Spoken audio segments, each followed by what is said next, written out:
Assalamualaikum warahmatullahi wabarakatuh. Alhamdulillah. Wassalatu wassalamu ala rasulillah Nabina Muhammadin sallallahu alaihi wasallam wa ala alihi washabihi wa mawala. Wa qala Allah ta'ala fil Qur'anil Karim, ittaqullaha haqqa tuqatih wa la tamutunna illa wa antum muslimun. Alhamdulillah, kemat siang para sedulur-sedulur yang saya cintai dan semoga dicintai oleh Allah Subhanahu wa taala. Marilah kita bersyukur atas kehadirat Allah Subhanahu wa taala yang telah melimpahkan rahmat dan kasih sayangnya kepada kita semua sehingga kita bisa berjumpa dan berkumpul di channel YouTube saya ini. Tak lupa sholawat dan salam kita curahkan untuk Nabi Muhammad SAW yang telah melepaskan umat manusia dari jurang kejahilian menuju ketaatan dan pengabdian kepada Allah Subhanahu wa taala.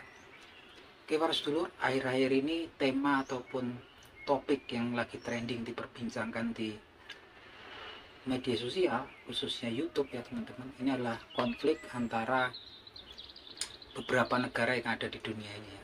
Di Eropa bagian timur ada konflik antara Rusia dengan Ukraina yang sampai dengan saat ini juga belum tahu akhirnya seperti apa gitu kan.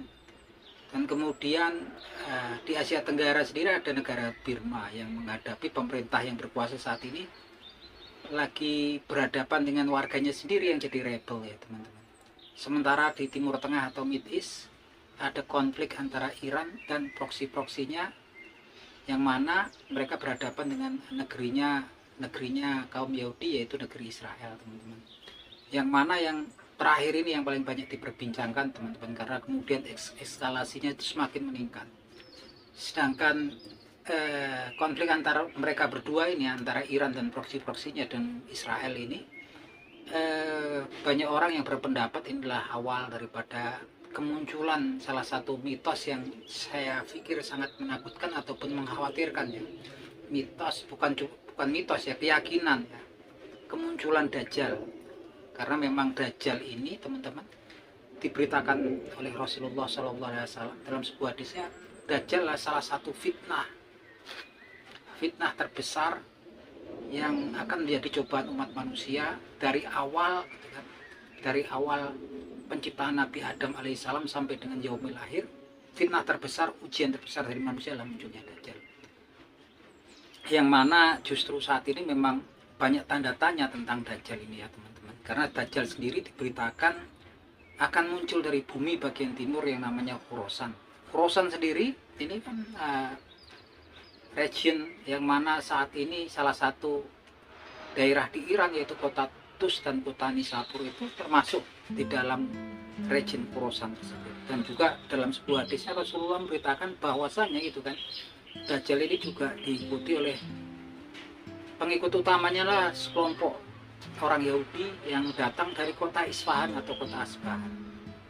Mereka Yahudi Persia ya teman-teman, yang mereka menggunakan toyalisah dalam berita hadis tersebut gitu kan. Nah, beberapa hal yang saya sebutkan terdahulu tadi sepertinya sudah banyak diperbincangkan ya di media sosial gitu kan. Bagaimana kemudian Iran gitu kan, yang di situ diberitakan memiliki suspek kemungkinan besar Dajjal akan muncul dari wilayah tersebut, justru saat ini sedang berkonflik dengan Israel yang notabene adalah negaranya kaum Yahudi. Yang jelas teman-teman, ternyata pengikut Dajjal ini nggak cuma orang Yahudi, ataupun kemudian ada juga diberitakan orang-orang yang wajahnya seperti tameng yang dilapisi kulit, yang mereka adalah suku-suku bangsa Turk ya, yang mereka saat ini sudah memiliki negara ya teman-teman, yaitu ada Turkmenistan, Kazakhstan, Azerbaijan, Tajikistan. Inilah negara-negara yang mayoritas penduduknya suku bangsa Turk. Wallahu alam, yang dalam hadis dan tafsir-tafsir disebutkan mereka adalah salah satu kaum pendukung Dajjal, orang-orang yang wajahnya mirip tameng yang dilapisi kulit. Dalam hadisnya Nabi Muhammad SAW kemudian ditafsirkan orang-orang tersebut adalah suku bangsa Turk, yang mereka memang tempat tinggal mereka adalah di Asia Tengah teman-teman. Nah, terlepas dari itu teman-teman, ada salah satu yang bikin saya juga agak penasaran. Ternyata pengikut Dajjal adalah orang-orang yang taat beribadah ya teman-teman. Lahiriahnya mereka adalah orang-orang yang taat beribadah, yang mana disebutkan dalam sebuah hadisnya Nabi Muhammad SAW bersabda sebagai berikut, Bismillahirrahmanirrahim. Kharuju qaumu min ummatin yaqra'unal Qur'an. Laisa qira'atukum iya qira'atihim bisayyin. Wala sholatukum bisolatihim bisayyin. Wala siyamukum iya siyamihim bisayyin. Yang artinya sebagai berikut: Kharaju qaumu min ummatin yaqra'unal Qur'an. Akan muncul suatu kaum dari umatku nanti, itu kan, orang-orang yang pandai membaca Al-Qur'an. Laisa qira'atukum iya qira'atihim bisayyin. Enggak sebanding bacaan Al-Qur'an kalian jika dibandingkan dengan bacaan mereka. Wala sholatukum iya sholatihim bisayyin. Begitupun juga enggak sebanding sholat yang kalian lakukan dengan sholat yang mereka lakukan sedikit pun. Wala siyamukum iya siyamihim bisayyin. Begitupun juga puasa ataupun saum kalian gak sebanding sedikit pun terhadap puasa yang mereka lakukan. Dan ini ditujukan pada para sahabat, yang diberitakan sholat bacaan Al-Quran kalian gitu. Bacaan Al-Quran para sahabat tidak sebanding dengan bacaan Al-Quran kaum tersebut. Begitupun sholatnya para sahabat tidak sebanding dengan sholatnya orang kaum tersebut. Begitupun juga puasanya gitu kan. Puasanya para sahabat nggak sebanding dengan kaum tersebut. Tapi na'udzubillah min zalik ya teman-teman, kaum tersebut diberitakan adalah kaum Khawarij gitu kan, yang diberitakan oleh Nabi Muhammad SAW bahwasanya orang-orang tersebut membaca Al-Quran, membacanya hingga cuman nggak sampai melewati tenggorokannya. Artinya bacaannya sepertinya tidak masuk ke dalam hatinya kan. Artinya tidak dipahami dan tidak direnungi atau dihayati kemudian masuk ke dalam hatinya. Bacaan mereka hanya sebatas tenggorokannya. Bahkan mereka nanti akan membunuh orang Islam, membiarkan penyembah berhala, dan kemudian keimanan mereka melesat, lepas seperti lepasnya anak panah dari busurnya.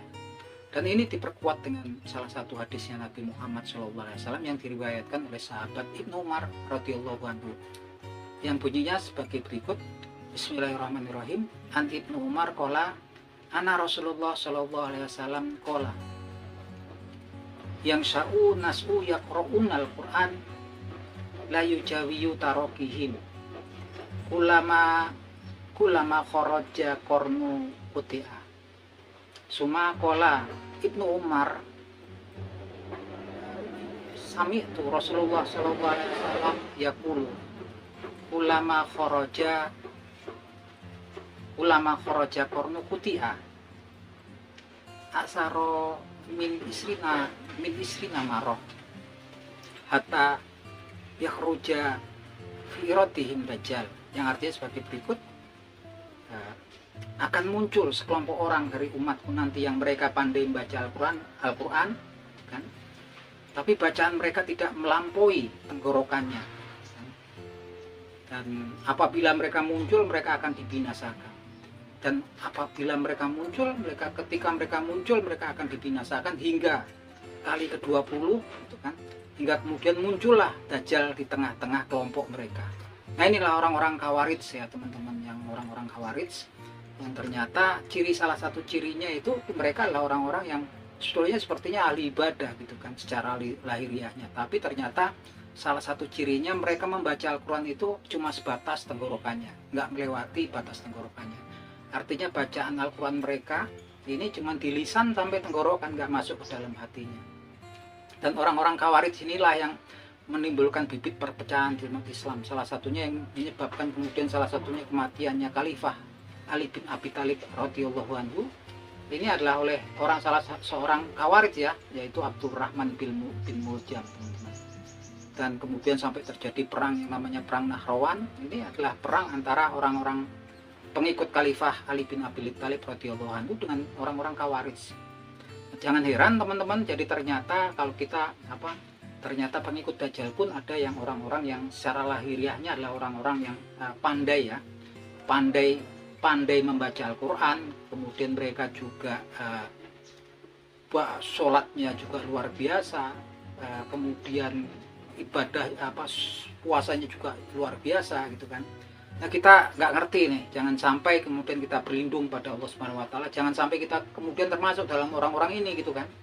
Gimana ini orang-orang yang secara lahiriah mereka pandai ahli ibadah, tapi yang jelas kalau kita lihat dari konstruksi hadis ini teman-teman, ada baiknya kalau kita kemudian membaca Al-Quranul Karim nggak cuma sebatas lisan dan tenggorokan gitu kan, nggak cuma sebatas kemudian keras-kerasan pakai speaker atau biar orang lain lihat, cuman kita sendiri akhirnya nggak masuk ke dalam hati kita untuk kemudian kita renungi, kita hayati, dan coba kita mengerti apa sih itu kan informasi-informasi dari Allah Subhanahu Wa Taala yang diberikan kepada manusia, yang sebetulnya nggak sekedar untuk dibaca baik dengan, tapi justru kalau dari hadis ini konstruksinya Al-Quran itu nggak sekedar cuma dibaca bagus-bagusan atau apa, nggak cuma dibaca sekedar keras-kerasan atau apa, tapi di sini juga perlu ditadaburi, ditafakuri gitu kan, kita renungi, kemudian kita pikirkan di situ kan, sehingga masuk ke dalam hati kita, sehingga bisa berdampak, itu berpengaruh dalam perilaku kita gitu kan, atau adab kita gitu kan.